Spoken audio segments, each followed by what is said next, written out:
Wow! ಮುದ್ದು ಪುಟಾಣಿ TV. ಅಯ್ಯೋ ಪುಟ್ಟಾಣಿ ನೋಡಿ, ಫನ್ ವರ್ಲ್ಡ್ ಎಷ್ಟು ಕಲರ್ ಕಲರ್ ಇದೆ. ಇಂದು ಎಲ್ಲ ಆಟಕ್ಕೂ ನಾನು ಶಿಲು.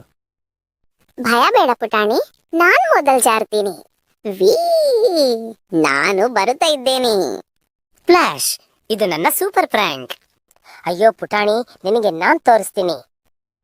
ಅಯ್ಯೋ, ರೈಡ್ ತುಂಬಾ ಮೇಲಕ್ಕೆ ಹೋದ್ರು. ನೋಡೋ ಮುದ್ದು, ನಾವು ಹಾರ್ತಾ ಇದ್ದೀವಿ. ನಾನು ಪಕ್ಷಿ, ನಾನು ಹಾರ್ತಾ ಇದ್ದೀನಿ. ಹಾಗಾದ್ರೆ ನಾನ್ ನಿನ್ನ ರಾಣಿ ಪಕ್ಷಿ. ಎಲ್ಲ ಆಟಿಕೆಗಳಂತೆ ಚಿಕ್ಕ ಚಿಕ್ಕದಾಗಿ ಕಾಣ್ತಾ ಇದೆ. ನಮ್ಮನೆ ಅಲ್ಲಿದೆ ಅನ್ಸುತ್ತೆ. ಅಯ್ಯೋ, ನನಗೆ ದೊಡ್ಡ ಐಸ್ ಕ್ರೀಮ್ ಬೇಕು. ನನ್ನದು ಚಾಕ್ಲೇಟ್, ತುಂಬಾ ದೊಡ್ಡದು. Yummy yummy. ಕಾಲ್ ನೋಯ್ತಾ ಇದೆ, ಅಂದ್ರೆ ಮಜಾ ಆಯ್ತು. ಇದು ನಮ್ಮ ಬೆಸ್ಟ್ ಡೇ. ನಾಳೆ ಮತ್ತೆ ಫನ್ ವರ್ಲ್ಡ್ ಬರೋಣ. ಹೌದು, ಮತ್ತೆ ಇನ್ನೂ